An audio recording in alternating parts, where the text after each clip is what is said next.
चलो बच्चों, तो आज हम लोग अकाउंट में चैप्टर नंबर 4 कंटिन्यू करें। जो चैप्टर का नाम है जर्नल। देखो, इसमें हमने कल के वीडियो में जर्नल मीन्स क्या वो हमने समझा था, उसका मतलब समझा था। जर्नल बुक में एंट्री कैसे करते हैं उसका एक आधा एग्जाम्पल भी हमने देखा था। आज हम लोग इनके फाइनल एक्सरसाइज के टेक्स्ट बुक के सम्स हम लोग करते हैं। देखो, कल हमने बताया था कि जर्नल में अगर आपको जर्नल बनाना हो तो उसका ये स्पेसिमेन आता है, याद है ना आपको। अब नोटबुक में हर एक सम करना हो ना, तो उसके लिए पहले हर पेज पर ये आपको बनाना होगा। ठीक है ना, ऐसी टेबल बनानी होगी कि यहाँ पर सबसे पहले यहाँ पे ये डेट आती है, फिर पर्टिकुलर्स, फिर एलएफ नंबर, फिर डेबिट और क्रेडिट। हमने कल सब समझाया था कि इसमें कैसे एंट्री करनी है। डेट में कैसे लिखना है, तो भाई पहले ये 2015 जनवरी ऐसे लिख देते हैं। उसके बाद पर्टिकुलर में भी ध्यान देते हैं कि डेबिट के लिए यहाँ नाम और डी आर यहाँ कॉर्नर पे, और क्रेडिट में शुरू करना हो तो पहले थोड़ी गैप छोड़कर फिर टू करके शुरू करते हैं, और डेबिट के सामने डेबिट की अमाउंट, क्रेडिट के सामने क्रेडिट की अमाउंट, ऐसे ना। तो अब हम लोग जो फाइनल एक्सरसाइज के सम्स कर रहे हैं ना, तो मैंने यहाँ पर आंसर सिर्फ टाइप किए हुए, मैंने टेबल नहीं बनाया है। इसलिए आपको बार बार बोल रहा हूँ कि इसकी पूरी एंट्री आपको टेबल में प्रॉपरली करनी है। मैं आपको डायरेक्टली इसके आंसर्स बता रहा हूँ, वो समझते हैं हम लोग। तो हम लोग टेक्स्ट बुक में क्वेश्चन नंबर 5 से शुरू करें। तो क्वेश्चन 5 में जो क्वेश्चंस हैं उसमें लिखा हुआ है कि from the following transactions write journal in the books of Pranjal. तो आप जो टेबल बनाओगे ना, उस टेबल के ऊपर पहले ये हेडिंग लगा देना। ऊपर हेडिंग लगाना कि journal in the books of Pranjal, कि प्रांजल की बुक में हमें ये जर्नल एंट्री करनी है। वो हेडिंग आ जाए ना, उसके बाद हम लोग टेबल में लिखना शुरू करेंगे। देखो, जैसे कि पहला क्वेश्चन है, ठीक है। देखो, आपको टेबल में ना ये क्वेश्चन नहीं लिखने हैं, इसलिए मैंने यहाँ पे ये टेबल नहीं बनाया है कि भाई मुझे क्वेश्चन भी लिखने थे और आंसर भी लिखने थे, तो इसलिए टेबल नहीं बनाया। लेकिन आपको क्वेश्चन नहीं लिखने, आपको टेबल में खाली आंसर लिखते जाने। अब समझो, जैसे पहला क्वेश्चन है कि introduce 10,000 cash and commenced business. अब एक चीज सुनो, आप कोई भी जर्नल एंट्री के सम लिखना शुरू करोगे ना, उसमें सबसे पहली एंट्री हमेशा यही आएगी। पहली एंट्री हमेशा यही आएगी आपकी कि introduce 10,000 cash and commenced business. Commenced मतलब शुरुआत की, कि 10,000 कैश लेके आए और बिजनेस की शुरुआत की। तो ये पहली एंट्री हमेशा यही होगी आपकी। तो जब भी बिजनेस की शुरुआत करते हैं ना, तो ये जो 10,000 कैश लेके आया है वो कौन लेके आएगा? बिजनेस का मालिक ही ना। तो बिजनेस के मालिक की कुछ भी एंट्री करनी हो तो उसके लिए लिखते हैं कैपिटल। क्या लिखते हैं? कैपिटल लिखते हैं कि ये कौन लेके आएगा कैश? मालिक ही लेके आएगा ना। तो इसमें ना दो अकाउंट बनेंगे, दो अकाउंट बने, हर एक में दो अकाउंट बनते ही हैं। यहाँ पे भी दो अकाउंट बनेंगे, एक कैश बनेगा और दूसरा बनेगा कैपिटल अकाउंट। एक कैश अकाउंट, दूसरा कैपिटल अकाउंट। अब रूल्स वाइज जो याद करना हो ना, तो एक शॉर्ट रूल ध्यान रखना कि कैपिटल अकाउंट हमेशा क्रेडिट में ही आता है। जब भी बिजनेस की शुरुआत करते हैं तो घर से पैसे लेके आता है, वो मालिक घर से पैसे लेके आया, तो वो कैपिटल अकाउंट हमेशा क्रेडिट में ही आएगा। तो यहाँ 10,000 लेके आया है तो कैपिटल अकाउंट क्रेडिट में, तो बाकी कैश अकाउंट कहाँ जाएगा? बाकी कैश अकाउंट डेबिट में ही आएगा ना। सही बात है ना। और वैसे भी यहाँ कैश आ रहा है, बिजनेस में कैश लेके आया ना, तो डेबिट व्हाट कम्स इन, तो इसलिए कैश डेबिट में भी। लेकिन वो रूल्स अगर प्रॉपरली याद ना आए, वैसे याद तो करने ही है आपको वो गोल्डन रूल्स, लेकिन इजी मेथड ये याद रखा करो कि कैपिटल क्रेडिट में तो बाकी का डेबिट में। तो इसलिए इसकी एंट्री क्या हो जाएगी कि cash account debit 10,000 rupees to capital account 10,000। बाबा, यहाँ डेट नहीं दी गई है तो आप लोग डेट वाले बॉक्स में नंबर 1 लिख देना। पर्टिकुलर में ये लिखेंगे ना, cash account debit to capital account. ठीक है, कैश अकाउंट डेबिट में और टू कैपिटल अकाउंट मतलब वो क्रेडिट में। फिर एलएफ नंबर बीच में होगा ना आपकी टेबल में, उसमें कुछ नहीं लिखना है। मैंने बताया ना, वो उसकी फिलहाल जरूर नहीं है, वो सिर्फ हमें टेबल बनानी है, उसमें कुछ लिखना नहीं है। और फिर डेबिट के सामने लिखेंगे 10,000 कैश में और कैपिटल में भी 10,000। हुई ना सिंपल एंट्री, समझ में आई ना। वैसे ये दूसरी एंट्री कि goods of 5,000 purchased on cash, कि 5,000 का सामान हमने कैश पे खरीदा। तो देखो अब 5,000 का हमने सामान खरीदा है, तो इसका मतलब इसमें दो दो अकाउंट बनेंगे। एक बनेगा परचेस अकाउंट और दूसरा बनेगा कैश अकाउंट। अब हमने जब भी सामान खरीदना है तो उसमें परचेस अकाउंट हमेशा डेबिट में ही आएगा। हमने कैश पे खरीदा है तो दूसरा तो कैश अकाउंट बनेगा, लेकिन परचेस अकाउंट हमेशा डेबिट में आएगा। तो दूसरा कैश अकाउंट कहाँ जाएगा? तो दूसरा कैश अकाउंट क्रेडिट में जाएगा। सही बात है ना। तो यहाँ पे जो हमने 5,000 का सामान खरीदा तो उसकी सीधी एंट्री कर देंगे कि purchase account debit to cash account. Purchase account debit में जाएगा 5,000 रुपीज और टू कैश अकाउंट 5,000, है कि नहीं? अमाउंट तो वही रहेगी ना। और नीचे बीइंग लिखते हैं, ये भी हाँ ये ध्यान रखना नंबर 1 और इसमें भी कि बीइंग नीचे लिखना होता है, मतलब नरेशन लिखना होता है। नरेशन में और कुछ नहीं, सीधा क्वेश्चन लिख दिया करो कि introduce 10,000 cash and commence business. मैंने भले 10,000 नहीं लिखा है, आप लिखो तो भी ठीक है। नहीं तो ये नरेशन सिर्फ इतना होता है कि क्या पूछा हुआ है उसे आपको खुद एक्सप्लेन करके लिखना है। तो भले ओन लैंग्वेज में लिख दो तो भी चलेगा कि introduce cash and commenced business. इसमें हमने परचेज किया है तो यहाँ पे लिखेंगे कि गुड्स परचेज ऑन कैश, ये बीइंग करके लिख देंगे। ठीक है ना, ये दो एंट्री हुई ना। फिर इसमें ही नंबर 3, कि नंबर 3 पे पूछा हुआ है कि goods of 8,000 purchase on credit from Rajan. कि अब हमने परचेस तो किया ही है, 8,000 का सामान परचेस किया, लेकिन क्रेडिट पे परचेस किया। किससे परचेस किया? राजन से। तो इसमें भी दो अकाउंट बनेंगे, एक तो परचेस अकाउंट बनेगा और दूसरा बनेगा अब राजन अकाउंट, क्योंकि यहाँ हमने कैश दिया नहीं है। तो दूसरा कैश अकाउंट नहीं, दूसरा राजन अकाउंट बनेगा। आप लोग कभी ऐसा मत लिख देना क्रेडिट अकाउंट, कि एक में कैश अकाउंट लिखा तो यहाँ उधार खरीदा है तो हमने क्रेडिट अकाउंट लिख दें। बेटा क्रेडिट नाम का कभी कोई अकाउंट नहीं होता है, ऐसी जो है वो मस्ती मत करना है अकाउंट्स में। तो यहाँ पर हमने 8,000 का जो सामान खरीदा तो उसमें एक बनेगा ये परचेस अकाउंट और दूसरा बनेगा ये राजन अकाउंट। ठीक है, तो वही रूल के हिसाब से अगर आप याद रखो ना तो परचेस अकाउंट हमेशा डेबिट में ही आता है। तो परचेस अकाउंट अगर डेबिट में आता है तो उसको डेबिट में लिखेंगे, और बाकी फिर राजन अकाउंट कहाँ जाएगा? तो राजन अकाउंट क्रेडिट में। वैसे भी यहाँ राजन जो है वो गिवर है, हमने सामान खरीदा तो वो हमें सामान दे रहा है ना, वो गिवर है, तो गिवर का अकाउंट क्रेडिट में ही आता है। तो इसलिए इसकी एंट्री क्या होगी कि purchase account debit to Rajan account 8,000 rupees. और बीइंग में वही नाम लिख देंगे, मतलब वही सेंटेंस लिख देंगे कि goods purchase on credit from Rajan. ठीक है, अब नंबर 4 में है, नंबर 4 में पूछा हुआ है कि goods of 2,000 given for donation, कि 2,000 के सामान हमने डोनेशन में दिए। अब यहाँ पे आप लोग ध्यान दो, अब एक चीज नोट करो। ठीक है, बुक में कहीं पर भी कैसे भी एक चीज नोट कर लो। देखो परचेस अकाउंट हमेशा कहाँ पर आता है? डेबिट में आता है। हमने आगे इतनी बार ये आगे के दोनों क्वेश्चंस में मैंने यही बताया, परचेस अकाउंट हमेशा डेबिट में आता है। लेकिन ये इंपॉर्टेंट नोट लिख लो कहीं पर भी कि अगर कभी कोई गुड्स, कोई भी गुड्स कैसे भी अगर जा रहे हो ना, जैसे गुड्स डोनेशन में दिए हो या तो फिर गुड्स जो है वो ये फ्री सैंपल में दिए हो, कैसे किसी को चेक करवाने के लिए फ्री में किसी को सैंपल देते हैं कि हाँ भाई चेक कर लो एक प्रोडक्ट।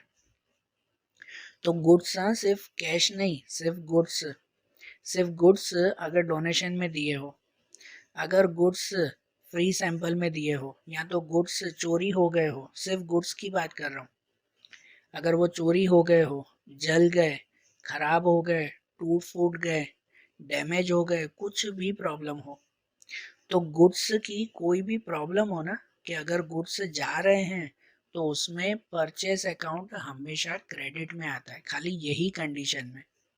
तो इसलिए ये कंडीशन नोट कर लेना। हम जब सामान खरीदते हैं ना, कि यहाँ पे देखो कि जो थर्ड क्वेश्चन में था, goods of 8,000 purchase on credit from Rajan, कि हमने राजन से सामान खरीदा, तो परचेज अकाउंट डेबिट में ही लिखते हैं। खरीदते वक्त हमेशा डेबिट में लिखते हैं। लेकिन यहाँ पे है कि goods of 2,000 given for donation, कि 2,000 के गुड्स मतलब यही सामान हमने डोनेशन में दे दिए, दान में दे दिए। तो जब ये हमने देना हो ना, यहाँ खरीद नहीं रहे हैं, दे रहे हैं, तो जब भी दे रहे हो ना, तब उस वक्त परचेज अकाउंट हमेशा क्रेडिट में आता है। अगर ऐसा लिखा होता ना कि प्रॉपरली सेल अकाउंट है, कि हमने बेचा है, तो फिर सेल ही लिखेंगे। लेकिन यहाँ बेचा थोड़ी, हमने तो दान में दिया, तो इसीलिए परचेज अकाउंट क्रेडिट में। ये नोट कर लेना, परचेज अकाउंट वैसे तो हमेशा डेबिट में ही आता है, लेकिन सिर्फ इन्हीं कंडीशंस में परचेज अकाउंट क्रेडिट में जाता है। तो यहाँ पे भी दो अकाउंट बनेंगे। ये जो है ना, 2,000 का सामान डोनेशन में दिया, तो यहाँ दो अकाउंट बनेंगे। एक तो बनेगा डोनेशन अकाउंट और दूसरा बनेगा परचेस अकाउंट। अब जैसे अब ये क्वेश्चन पढ़ के मत समझना कि जैसे गुड्स दिया हुआ है तो हम लोग जो है वो गुड्स अकाउंट लिख रहे हैं। इसमें गुड्स नाम का कोई अकाउंट नहीं बनता, लेकिन यहाँ गुड्स मतलब हमने सामान दिया है ना, तो इसलिए उसकी जगह पर परचेस अकाउंट लिखते हैं। तो यहाँ दो अकाउंट बने ना, एक डोनेशन अकाउंट, एक परचेस अकाउंट। तो ऐसे रूल के हिसाब से परचेस अकाउंट यहाँ कहाँ आएगा? क्रेडिट में, यहाँ डेबिट में नहीं। परचेस अकाउंट डेबिट में, तो दूसरा डोनेशन अकाउंट कहाँ आएगा? डोनेशन अकाउंट क्रेडिट में। और दूसरी तरह से भी आप गिन सकते हो कि डोनेशन वो हमारा एक तरह का एक्सपेंस है तो खर्चा ही ना, कि हमने अगर दान में दिया है तो ये एक तरह का तो हमारा एक्सपेंस ही होता है। तो एक्सपेंस हमेशा कहाँ आता है? एक्सपेंस का रूल आता है कि डेबिट एक्सपेंस एंड लॉस, तो एक्सपेंस तो हमेशा डेबिट में ही आता है ना। तो इसीलिए donation account debit 2,000 rupees to purchase account, यहाँ परचेस अकाउंट क्रेडिट 2,000 रुपीज। ठीक है, और बीइंग में लिख देंगे गुड्स गिवन फॉर डोनेशन, बराबर ना। फिर नंबर 5 वाला देखें, फिफ्थ क्वेश्चन लिखा हुआ है कि given order to Shivani to dispatch goods of 3,000। अब देखो यहाँ क्या लिखा हुआ पता है, कि गिवन ऑर्डर टू शिवानी, कि हमने शिवानी को ऑर्डर दिया है to dispatch goods of 3,000। Dispatch good मतलब कि हमने ऑर्डर दिया कि हम भाई मुझे 3,000 का सामान भेजना। जैसे फोन पे किसी को बोलते हैं ना, ऑर्डर दिया हमने कि भाई मैंने शिवानी को ऑर्डर दिया है कि भाई मुझे 3,000 का सामान भेजना ना। तो देखो जब भी किसी को ऑर्डर देते हो ना, तो वो एक तरह का नॉन इकोनॉमिक ट्रांजेक्शन हुआ। ये क्या हुआ पता है? Non economic transaction. इसकी कोई एंट्री नहीं होगी, क्योंकि हम सिर्फ ऑर्डर दे रहे हैं ना, हमारा कुछ आया ना कुछ गया। कोई सामान आया अभी नहीं, ये तो खाली ऑर्डर दिया है। कि हमने 3,000 रुपये कैश दे दिए क्या? नहीं दिए ना, हमने तो खाली अभी ऑर्डर दिया है। तो सिर्फ ऑर्डर देते वक्त न हमारे पास कुछ आता है न जाता है, तो एंट्री क्या करें? ये नॉन इकोनॉमिक ट्रांजेक्शन है। ये भी याद रख लेना बेटा, कि किसी को ऑर्डर देना तो वो नॉन इकोनॉमिक ट्रांजेक्शन हुआ, उसकी कोई एंट्री नहीं आएगी। तो आंसर में सिर्फ यही लिख देते हैं, it is non economic transaction. ठीक है ना। फिर नंबर 6, तो नंबर 6 में है कि Shivani has dispatch the goods as per order. कि अब यहाँ पे है कि Shivani has dispatch the goods as per order, कि शिवानी ने जो हमने उसको ऑर्डर दिया था उसके हिसाब से सामान उसने भेज दिया। कि हमने शिवानी को क्या ऑर्डर दिया था कि 3,000 का सामान भेजना, तो उसने वो सामान भेज दिया, बरोबर। तो उसने सामान भेजा हमें, तो ये हमारे लिए क्या हुआ? परचेस हुआ कि सेल हुआ? हमने खरीदा कि बेचा? ये हमारे लिए तो परचेस ही हुआ ना। ये तो जनरल नॉलेज है ना बेटा, सही बात ना। कि यहाँ पर हमने परचेस किया है, सामान खरीदा। मैंने उसको ऑर्डर दिया था शिवानी को कि 3,000 का सामान भेजना। क्यों भेजना? भाई मुझे खरीदना है तभी ना, सही बात ना। तो ये एक तो परचेस हुआ, और दूसरा देखो इसमें कहीं पर भी, ये नंबर 6 वाले में कहीं पर भी ऐसे लिखा हुआ है कि भाई मैंने उसको कैश दिया है, भाई मैंने पहले ऑर्डर लिखाया था, नंबर 5 वाले क्वेश्चन में था कि मैंने ऑर्डर लिखवाया कि मुझे 3000 का सामान भेजो। तो अब नंबर 6 में लिखा हुआ है कि उसने सामान भेजा, लेकिन क्या इस क्वेश्चन में ऐसा लिखा हुआ है कि भाई मैंने उसको कैश दिया है? लिखा हुआ है? नहीं लिखा हुआ है ना। तो इसका मतलब मैंने उधार पे, क्रेडिट पे सामान खरीदा है, उससे खाली सामान लेके रख दिया, मैंने पैसे नहीं दिए उसको। तो इसलिए यहाँ कैश अकाउंट नहीं बनेगा। एक तो बनेगा परचेस अकाउंट, और दूसरा अगर उधार पे खरीदा है ना तो उसका नाम लिखते हैं। कभी भी कोई भी चीज अगर उधार पे होती हो ना तो फिर उसका नाम लिखा जाता है, तो दूसरे में नाम लिखेंगे। तो देखो अब यहाँ परचेस अकाउंट कहाँ आएगा? डेबिट में। अब तो सामान खरीदा है ना, तो परचेस अकाउंट डेबिट में लिखेंगे, और जिसका नाम है वो क्रेडिट में लिखेंगे। तो एंट्री क्या हो जाएगी? Purchase account debit 3000 rupees to Shivani account 3000, बरोबर। और नीचे being goods purchase on credit from Shivani. ठीक है। अब उसके बाद नंबर 7 में है कि paid 2500 for life insurance premium, कि 2500 रुपये मैंने लाइफ इंश्योरेंस प्रीमियम के दिए। अब ये एक दूसरी चीज नोट कर लो, मैं ये बीच बीच में बहुत सारी चीजें बताऊंगा बेटा, जो आप जो है वो एक बुक में नोट करते जाना, ये बहुत काम आएगी आपको चैप्टर के एंड तक। कि देखो क्या लिखा हुआ है, paid ₹2500 for life insurance premium. Insurance वो हमारा क्या होता है? एक्सपेंस होता है। इंश्योरेंस क्या कहलाया? एक्सपेंस। एक्सपेंस हमेशा कहाँ पर आता है? डेबिट में। लेकिन इंश्योरेंस के अलग अलग टाइप्स होते हैं। आपने ओसी में पढ़ा था कि इंश्योरेंस के अलग अलग टाइप्स आते हैं। उनमें से जब यहाँ लिखा हो ना लाइफ इंश्योरेंस प्रीमियम, क्या लिखा हो? Life insurance. तो लाइफ इंश्योरेंस मतलब कि ये मालिक का खुद का पर्सनल प्रीमियम है। क्या ये प्रीमियम या ये इंश्योरेंस, सॉरी ये इंश्योरेंस क्या उसने शॉप के लिए लिया कि भाई शॉप में आग लग जाए उसका प्रीमियम, या सामान खराब हो जाए उसका इंश्योरेंस लिया हो? प्रीमियम नहीं है इंश्योरेंस। क्या ये इसने अपने बिजनेस के लिए इंश्योरेंस लिया है? नहीं ना। लाइफ इंश्योरेंस प्रीमियम मतलब तो उसने अपनी जिंदगी का इंश्योरेंस लिया है। क्या उसने बिजनेस का कोई इंश्योरेंस लिया है? नहीं ना। तो इसीलिए लाइफ इंश्योरेंस प्रीमियम है ना, वो उसका पर्सनल इंश्योरेंस कहलाता है।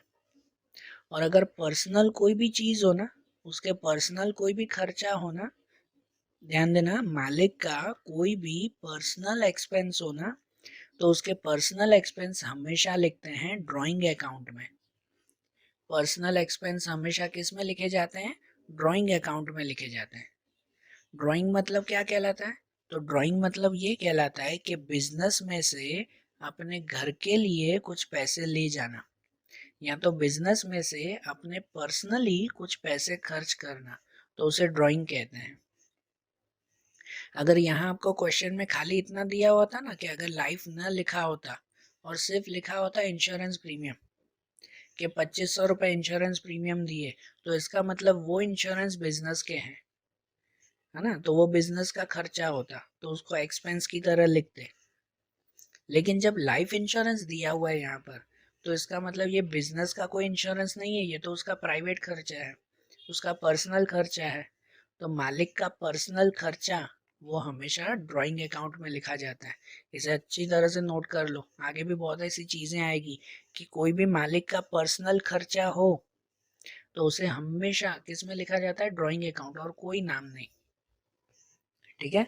तो यह ऐसा लाइफ इंश्योरेंस प्रीमियम अकाउंट, ऐसा कोई अकाउंट नहीं बनाना है, ये उसका पर्सनल खर्चा है, तो ड्राइंग अकाउंट बनाएंगे। तो देखो इसमें एक तो बनेगा ड्राइंग अकाउंट, और दूसरा कैश अकाउंट बनेगा कि हमने पेड किए हैं। तो क्या पेड अकाउंट ऐसा कोई अकाउंट होता है क्या? नहीं होता है ना।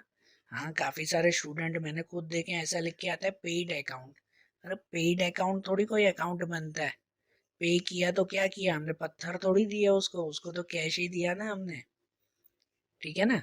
तो इसलिए दूसरा अकाउंट क्या बनेगा? कैश अकाउंट बनेगा।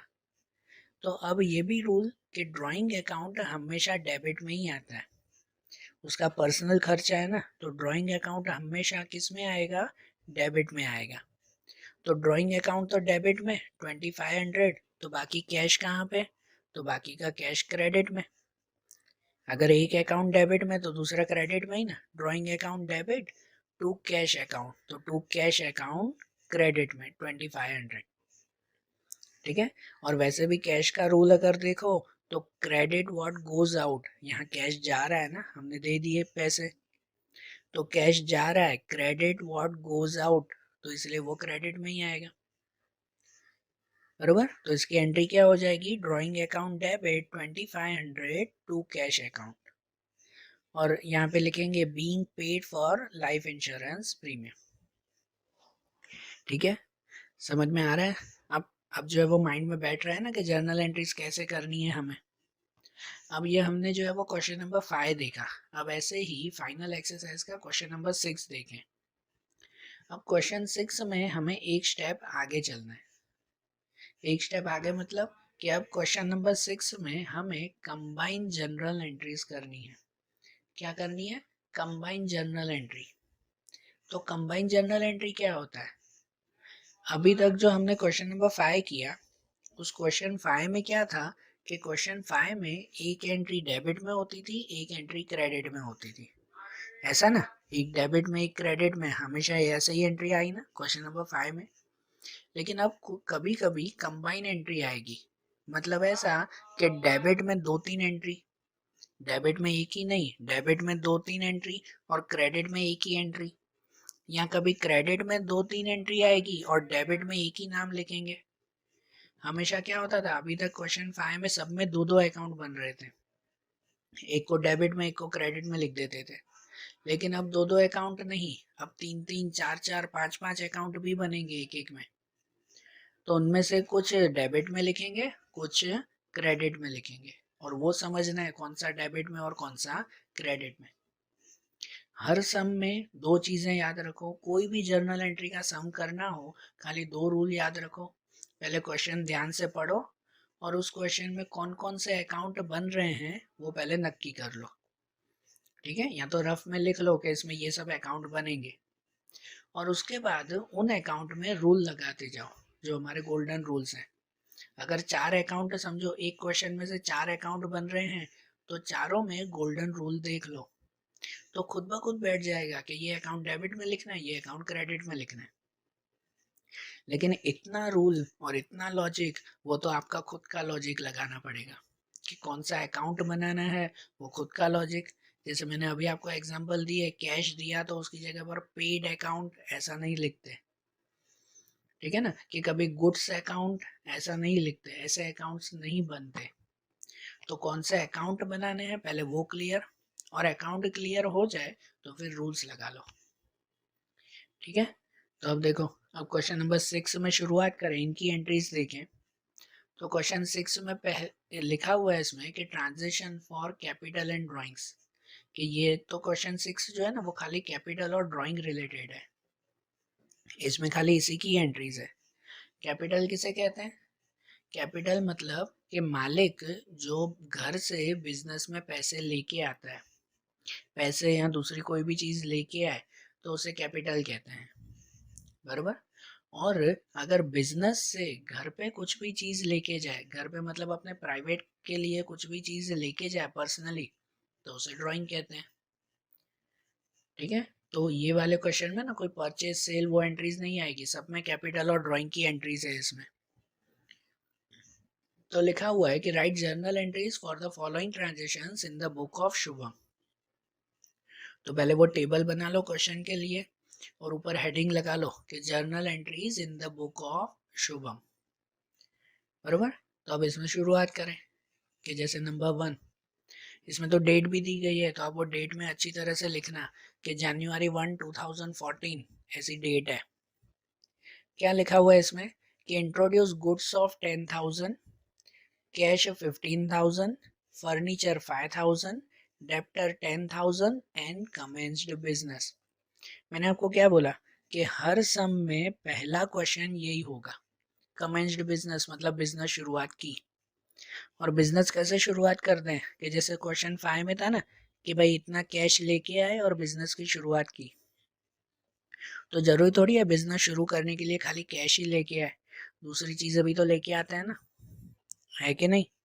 तो अब यहाँ पर दूसरी चीजें भी हैं कि जैसे गुड्स लेके आए 10,000 का सामान लेके आए, 15,000 कैश लेके आए, फर्नीचर लेके आए 5,000 का, और डेप्टर्स लेके आए 10,000 के। डेप्टर मतलब जिनसे हमें पैसे लेने हैं, ठीक है भाई, उधारी होता है ना, हमने किसी को कुछ उधार सामान दिया और उनसे पैसे लेने हैं हमें 10,000 के, बरोबर। तो ये सब चीजें, ये 4 चीजें लेके आए और बिजनेस शुरुआत की। तो अब इसमें खाली 2 नाम नहीं है, जो मैंने पहले ही बोला, अब सब में 2 नहीं, 4-4 5-5 नाम भी आएंगे। तो अब इसमें कौन कौन से अकाउंट बनेंगे पहले वो सोच लो। पहले तो जो जो चीजें लेके आए हैं उन सबका एक एक अकाउंट बनेगा ना। जैसे गुड्स लेके आए, तो मैं फिर से बोल रहा हूँ, गुड्स अकाउंट कभी नहीं बनता कि गुड्स लेके आए तो आप लिखोगे गुड्स अकाउंट, नहीं, वो नहीं। यहाँ सामान लेके आए हैं तो उसके लिए लिखते हैं स्टॉक अकाउंट। क्या लिखते हैं? स्टॉक, कि भाई स्टॉक लेके आए हैं। फिर कैश अकाउंट बनेगा, कैश लेके आए। फिर फर्नीचर अकाउंट बनेगा, फर्नीचर लेके आए। फिर डेप्टर अकाउंट बनेगा, डेप्टर लेके आए हैं। एंड कमेंस्ड बिजनेस, बिजनेस शुरुआत की। तो जब भी ये घर से सब लेके आए हैं तो वो लिखते हैं हम लोग कैपिटल अकाउंट में। पहली एंट्री हमेशा यही आती है ना, कुछ भी घर से लेके आओ ना तो उसको सब कहाँ लिखा जाता है? कैपिटल अकाउंट में लिखा जाता है। तो इसका मतलब क्या पता है कि कैपिटल अकाउंट अगर यहाँ पे दिया हुआ है ना तो उसकी एंट्री हमेशा कहाँ होती है? कैपिटल अकाउंट हमेशा हमेशा क्रेडिट में ही आता है, वो कभी डेबिट में नहीं जाएगा। तो कैपिटल अकाउंट अगर क्रेडिट में आया ना तो बाकी के सभी वो कहाँ आएंगे? डेबिट में। जो जो चीजें घर से लेके आए ना वो सब डेबिट में, और कैपिटल अकाउंट अकेला क्रेडिट में। तो ये पहली एंट्री हमेशा ऐसी आएगी और एकदम सिंपल, जो जो घर से लेके आए हैं सबको डेबिट में लिख दो, और अकेला कहाँ पे? वो कैपिटल क्रेडिट में। यहाँ तो दूसरा भी रूल है, इस जो है वो वीडियो के एंड में मैं एक फोटो रखूंगा बेटा, कि जिसमें सबके शॉर्ट जो है वो दिए हुए हैं। मैंने आपको कल बोला था ना, सबके शॉर्टकट, कौन सी चीज हमेशा डेबिट में हमेशा क्रेडिट में ही आती है। कि जैसे स्टॉक है, तो स्टॉक हमारा एसेट है। पता है हमने पहले चैप्टर में एसेट्स के बारे में पढ़ा था ना, कि ये हमारी मिल्कत है, एसेट्स है, और एसेट्स की कोई भी चीजें हमेशा डेबिट में ही आती है। तो जैसे स्टॉक एसेट्स है वो डेबिट में, कैश भी यहाँ पे लेके आए हैं तो वो डेबिट में, फर्नीचर भी एसेट्स है तो वो भी डेबिट में, और डेप्टर भी हमेशा डेबिट में ही आएंगे।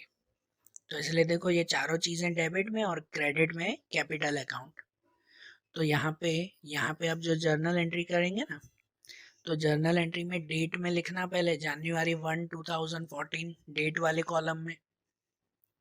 फिर पर्टिकुलर में लिखो कि स्टॉक अकाउंट डेबिट, उसके सामने 10,000, पहले गुड्स लेके आया ना ये, तो गुड्स नहीं, पहले स्टॉक अकाउंट डेबिट और वहां अमाउंट 10,000 डेबिट उसके सामने ही है।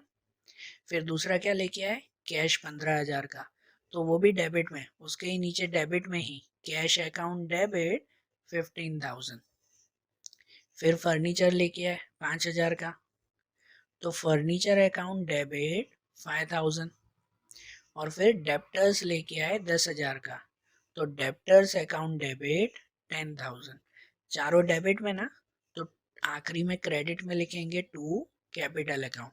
क्रेडिट में नहीं, आगे थोड़ी गैप छोड़कर लिखते हैं कि टू कैपिटल अकाउंट। अब कैपिटल में कितना अमाउंट लिखेंगे?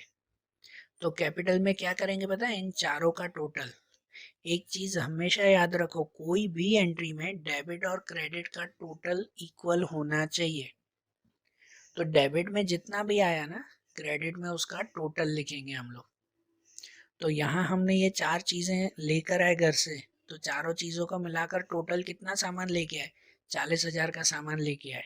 तो इसलिए कैपिटल में लिखेंगे क्रेडिट में ये 40,000, 40,000। समझ आई एंट्री? तो जो भी चीजें लेके आए हैं वो सब डेबिट में, और क्रेडिट में ये कैपिटल अकाउंट। क्लियर? और बीइंग में लिख देंगे कि introduce goods, cash, furniture, debtors and commence business, कि ये सब चीजें लाकर हमने बिजनेस शुरुआत की। क्लियर ना?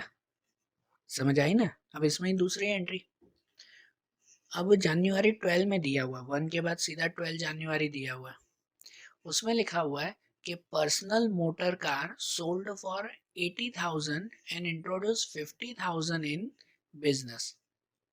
कि घर पे कोई मोटर कार थी, पर्सनल मोटर कार थी, 80, उसे जो है वो 80,000 में बेच दी, मोटर कार 80,000 में बेच दी, और उसमें से 50,000 बिजनेस में लेके आया। अब यहाँ पे भी एक चीज ध्यान दो बेटा, कि घर पे कुछ भी काम काज होता है ना, घर पे कुछ भी करो आप लोग, वो चीजें बिजनेस के लिए कोई काम की नहीं है। आप घर पे कुछ भी करो तो उसे बिजनेस का में कोई लेना देना नहीं है। हमें बिजनेस में क्या लेके आए, बिजनेस में क्या लेके गए, हम लोग खाली वही एंट्री करेंगे। जैसे घर पे मोटर कार पड़ी थी, उसे 80,000 में बेच दिया, तो भले बेच दिया ना, उसका हमें क्या लेना देना, उसका बिजनेस से कोई लेना देना नहीं है। लेकिन उस 80,000 में से 50,000 बिजनेस में लेके आए, तो ये खाली 50,000 की हमें एंट्री करनी है।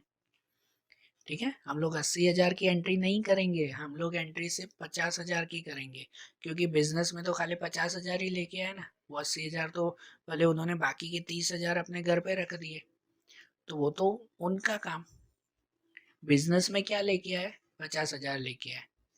ठीक है, तो देखो अब यहाँ पे भी एक चीज नोट करो कि ये बिजनेस में लेके आए हैं, मतलब घर से बिजनेस में कुछ भी लेके आओ तो वो क्या कहलाता है, कैपिटल कहलाता है। जैसे पहले वाले में देखा कि वो 4 चीजें लेके आए थे, अब इसमें है कि 50,000 और भी लेके आए, तो कुछ भी लेके आओ तो वो क्या कहलाता है, कैपिटल। और कैपिटल हमेशा कहाँ आता है, क्रेडिट में। तो एक तो कैपिटल अकाउंट बनेगा, और दूसरा क्या लेके आए, कैश लेके आए है ना, तो दूसरा अकाउंट बनेगा कैश अकाउंट। तो इसीलिए यहाँ दो अकाउंट बनेंगे, कैश अकाउंट और कैपिटल अकाउंट। तो कैश अकाउंट डेबिट में लिखेंगे, कैश अकाउंट डेबिट लेके आए हैं ना, तो इसलिए वो डेबिट में, कि cash account debit 50,000 to capital account, capital account credit में ही आएगा, टू कैपिटल अकाउंट 50,000, बराबर। और नीचे बीइंग लिख देंगे, बीइंग में वही क्वेश्चन ही लिख देना कि personal motor car sold and introduce cash in business. अब उसके बाद का क्वेश्चन देखें, तो अब जनवरी 13 में दिया हुआ कि ₹1,000 withdraw from bank for personal use, कि यहाँ बैंक से 1,000 रुपीज विड्रॉ किए, मतलब बैंक से निकाले हैं 1,000 रुपए, किसके लिए, तो पर्सनल यूज के लिए, अपने काम के लिए निकाले हैं। ठीक है, तो देखो अब मैंने पहले वाले सब में भी बताया, कुछ भी पर्सनल यूज के लिए हो ना, तो उसको लिखते हैं ड्राइंग अकाउंट। क्या लिखते हैं हम लोग, ड्राइंग अकाउंट लिखते हैं। और ड्राइंग अकाउंट हमेशा कहाँ पर आता है, डेबिट में आता है। तो यहाँ पे 1,000 रुपीज बैंक में से निकाले हैं ना हमने, तो एक तो बनेगा ड्राइंग अकाउंट, पर्सनल यूज के लिए है इसीलिए, और दूसरा बनेगा बैंक अकाउंट, क्योंकि बैंक में से निकाले हैं। तो इसकी एंट्री कैसे होगी पता है, कि ड्राइंग अकाउंट डेबिट, ड्राइंग तो डेबिट में ही आएगा, drawing account debit 1,000 rupees to bank account, है ना, टू बैंक अकाउंट 1,000 रुपीज, कि यहाँ पर हमने बैंक में से 1,000 रुपए पर्सनल यूज के लिए निकाले हैं।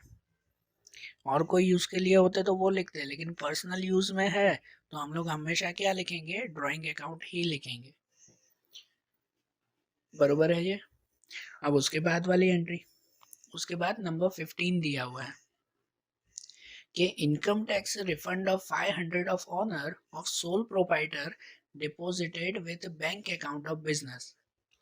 इनकम टैक्स रिटर्न, हम लोग इनकम टैक्स भरते हैं तो उसमें से गवर्नमेंट हमें कुछ फायदा देती है, तो वो रिफंड मिला हमें, इनकम टैक्स रिफंड मिला 500 रुपए का, of sole proprietorship. Sole proprietorship मतलब अकेला बिजनेस करने वाला, पार्टनरशिप वाला बिजनेस नहीं, अकेले वाला बिजनेस। तो वो सोल प्रोपाइटरशिप में जो इनकम टैक्स भरा था उसमें से 500 रुपए रिफंड मिले, जो उसने बैंक में डिपॉजिट कर दिया। तो अब ये वो एंट्री हुई कि ये हमें मिले हैं। और ये भी ध्यान दो बेटा कि ये इनकम टैक्स जो होते हैं ना, इनकम टैक्स, तो ये इनकम टैक्स हमेशा पर्सनल में गिने जाते हैं। ये भी एक चीज नोट कर लो कि जैसे पहले मैंने बताया था ना लाइफ इंश्योरेंस, तो लाइफ इंश्योरेंस मतलब पर्सनल होता है ना, बिजनेस के लिए नहीं हुआ।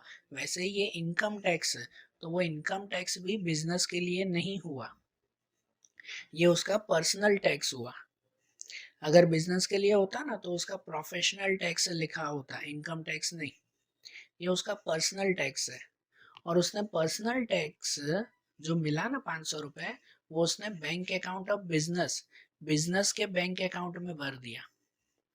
मतलब ये सिंपल सी बात हुई कि घर के पैसे उसने बिजनेस में लेके आया, तो घर के पैसे बिजनेस में लेके आया तो उसे क्या करते हैं, कैपिटल में लिखते हैं ना। तो इसका मतलब इसमें एक एंट्री तो बनेगी कैपिटल की, कि घर के पैसे थे 500 रुपए, वो लेके आया, तो एक तो कैपिटल बनेगा। और दूसरा, वो कैश नहीं लेके आया, उसने सीधा बैंक में भर दिया, तो इसलिए दूसरा अकाउंट यहाँ बैंक बनेगा। वो कैश बिजनेस में लेके नहीं आया, उसने बैंक में जमा कर दिए, तो दूसरा बैंक अकाउंट बनेगा। तो इसलिए यहाँ एक जो कैपिटल अकाउंट बना, तो कैपिटल तो हमेशा क्रेडिट में ही आता है, और बाकी का बैंक अकाउंट कहाँ आएगा, डेबिट में। तो यहाँ पे लिखेंगे bank account debit 500 to capital account 500, ठीक है ना। उसके बाद वाली एंट्री, अब जनवरी 20 में ये एंट्री दी गई है, लिखा हुआ है from business goods of 1000 and cash 400 are withdraw for personal use. फिर से दिया हुआ है कि बिजनेस में से 1000 रुपए का सामान, अब किसी की समझो ग्रोसरी शॉप हो, कि किराने की दुकान हो किसी की, ठीक है, तो उसे जो अगर घर में कुछ किराने का सामान चाहिए होगा, दाल चावल कुछ भी, तो वो दूसरी शॉप से लेने जाएगा, तो वो तो पर्सनल यूज के लिए खुद ही ले जाएगा ना अपने सामान यार। तो उसने पर्सनल यूज के लिए 1000 रुपए का सामान अपनी शॉप से ही लेके गया, और कैश लेके गया 400 रुपए का, बरोबर।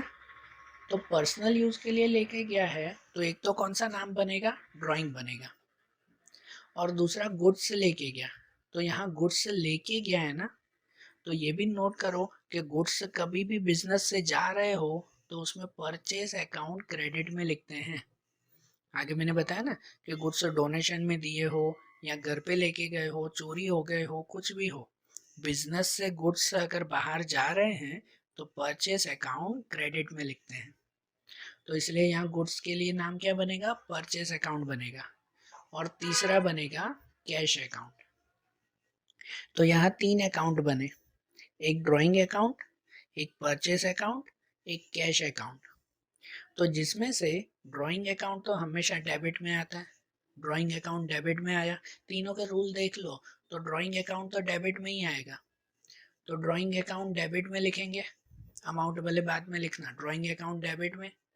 फिर ये दूसरा रूल देखो कि ये परचेस अकाउंट है, मैंने बताया परचेस अकाउंट सामान जा रहा है, तो परचेस अकाउंट क्रेडिट में, तो यहाँ परचेस अकाउंट क्रेडिट में बनेगा, तो टू परचेस अकाउंट। और दूसरा कैश, तो कैश भी यहाँ जा रहा है ना, तो क्रेडिट व्हाट गोज आउट, कुछ भी जा रहा है तो वो भी क्रेडिट में, मतलब कैश भी क्रेडिट में, टू कैश अकाउंट। तो यहाँ ड्राइंग डेबिट में आया, बाकी के दोनों क्रेडिट में आए। तो अमाउंट लिख देते हैं कि परचेज के सामने कितना, गुड्स कितना लेके गए थे, 1000 रुपीज का, कैश के सामने कितना लिखेंगे, गुड्स कितना, 400 का।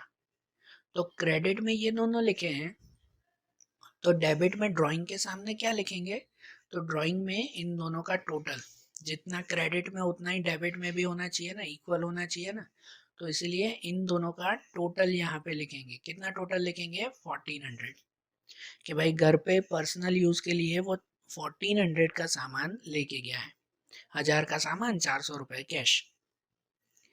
समझ आई एंट्री। अब उसके बाद है 21, कि travelling expense of daughter 1500 paid from business.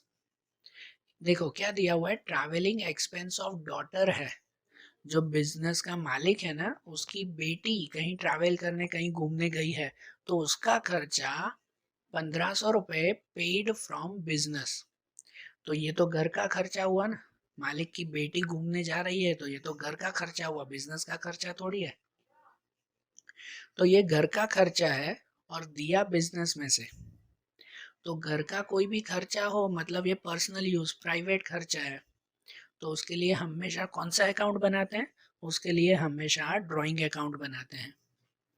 तो इसलिए एक तो इसमें ड्राइंग अकाउंट बनेगा कि भाई घर का खर्चा है, और दूसरा बनेगा कैश अकाउंट, कि क्या दिया, कैश दिया ना हमने खर्चे में, तो ड्राइंग अकाउंट तो हमेशा डेबिट में ही आता है, तो ड्राइंग अकाउंट डेबिट में लिखेंगे 1500 टू कैश अकाउंट, के कैश अकाउंट क्रेडिट में लिखेंगे 1500 रुपीज।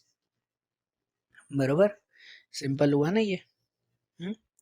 अब उसके बाद 28 जनवरी, इसमें है कि furniture of 2000 purchase from Ganga furniture mart for house, कि 2000 का फर्नीचर हमने खरीदा है जो गंगा फर्नीचर मार्ट से हमने खरीदा, लेकिन बिजनेस के लिए नहीं खरीदा है, फॉर हाउस घर के लिए खरीदा। तो ये भी घर का खर्चा हुआ, तो ये भी अगर घर का खर्चा हुआ तो उसे लिखते हैं ड्राइंग अकाउंट में। और दूसरा देखो, हमने फर्नीचर खरीदा है तो यहाँ फर्नीचर अकाउंट नहीं बनाएंगे, क्योंकि ये बिजनेस के लिए थोड़ी खरीदा है, घर के लिए खरीदा है, तो वो ड्राइंग अकाउंट ही बनेगा। दूसरा ये देखो कि कैश दिया हमने कि अभी बाकी है, तो यहाँ पूरे में ना कहीं पे भी कैश नहीं लिखा हुआ है कि हमने फर्नीचर खरीदा तो सही, लेकिन कैश दिया हो ऐसा नहीं लिखा हुआ है। तो इसका मतलब कि ये हमने उधार में खरीदा है, घर भले घर के लिए खरीदा है लेकिन उधार में खरीदा है। तो जब भी उधार में खरीदते हैं ना तो उसके लिए नाम लिखते हैं कि किससे खरीदा हमने। तो किससे खरीदा, गंगा फर्नीचर मार्ट से खरीदा हमने। तो इसीलिए एक तो घर के लिए खरीदा है तो एक तो ड्राइंग अकाउंट डेबिट में लिखेंगे, ड्राइंग अकाउंट डेबिट 2000। अगर ये बिजनेस के लिए होता ना तो ड्राइंग नहीं लिखते, तो फिर वहां लिखते फर्नीचर अकाउंट, अगर बिजनेस के लिए होता तो। यहाँ घर के लिए है तो एक तो ड्राइंग अकाउंट डेबिट 2000 और दूसरा लिखेंगे Ganga furniture mart account credit में 2000 रुपीज। क्लियर ना ये भी। और ऐसे ही दूसरा दिया हुआ है 31 में कि life insurance premium of 500 paid by cheque. ये भी दिया हुआ है लाइफ इंश्योरेंस प्रीमियम। अब पहले भी मैंने बताया लाइफ इंश्योरेंस प्रीमियम मतलब वो उसका पर्सनल इंश्योरेंस हुआ, ये उसका पर्सनल खर्चा हुआ। और पर्सनल खर्चा हम लोग कहाँ लिखते हैं, ड्राइंग में। पर्सनल खर्चे के लिए ड्राइंग अकाउंट बनाते हैं, तो एक तो इसमें भी बनेगा ड्राइंग अकाउंट, और दूसरा यहाँ कैश नहीं दिया है, यहाँ दिया हमने चेक, चेक से पेमेंट की है हमने। तो ये भी एक नई बात ध्यान रख लो कि कैश दिया हो तो कैश अकाउंट ही लिखते हैं, लेकिन अगर ऐसा लिखा हो ना कि चेक से पैसे दिए हैं या तो चेक से पैसे मिले हैं तो उसमें कैश नहीं लिखते, वहां लिखते हैं बैंक अकाउंट। क्योंकि चेक से दिए हैं ना तो इसका मतलब बैंक में से पैसे कट होंगे हमारे, तो इसलिए वहां क्या लिखते हैं, बैंक अकाउंट लिखते हैं हम लोग। बरोबर। तो इसलिए देखो एक तो लाइफ इंश्योरेंस प्रीमियम के लिए बनेगा ड्राइंग अकाउंट, और चेक से पैसे दिए हैं तो उसके लिए लिखेंगे बैंक अकाउंट। तो रूल वाइज ड्राइंग अकाउंट तो हमेशा डेबिट में ही आएगा, तो यहाँ डेबिट में लिखेंगे ड्राइंग अकाउंट डेबिट 500 रुपीज, और दूसरा चेक से पैसे दिए हैं इसलिए बैंक अकाउंट क्रेडिट में टू बैंक अकाउंट 500 रुपीज। ये एंट्री हुई ना, समझ आई ना बात। तो देखो आज हमने ये पहले दो सम देखे 5 और 6, जो ये पहली बार हमने एंट्री की इसलिए ये डिटेल में मैंने समझाया। अब इनकी तरह ही आप लोग बाकी की एंट्रीज भी अगर खुद भी करोगे ना, ट्राई भी करोगे ना, तो भी समझ में आएगा। आप लोग अब टेक्स्ट बुक के एग्जाम्पल सॉल्व करो, उसमें आंसर तो है ना, खुद पहले सॉल्व करो एग्जाम्पल्स और फिर उसमें आंसर देखो कि भाई मैंने जो है वो सही सॉल्व किया कि नहीं। पहले बिना देखे बुक में सॉल्व करो और फिर टेक्स्ट बुक के एग्जाम्पल्स में से ही आंसर भी चेक करो कि भाई मैंने बरोबर लिखा कि नहीं लिखा। आगे के सम्स आप लोग ट्राई करो, और अब इनके एक्सरसाइज के भी आगे के सम्स वो मैं आपको कल के वीडियोस में समझाऊंगा। ठीक है, अब कल थोड़ा जल्दी जल्दी चलेंगे कि अब कल के वीडियोस में इनके आगे के सम्स देखेंगे। Okay, thank you.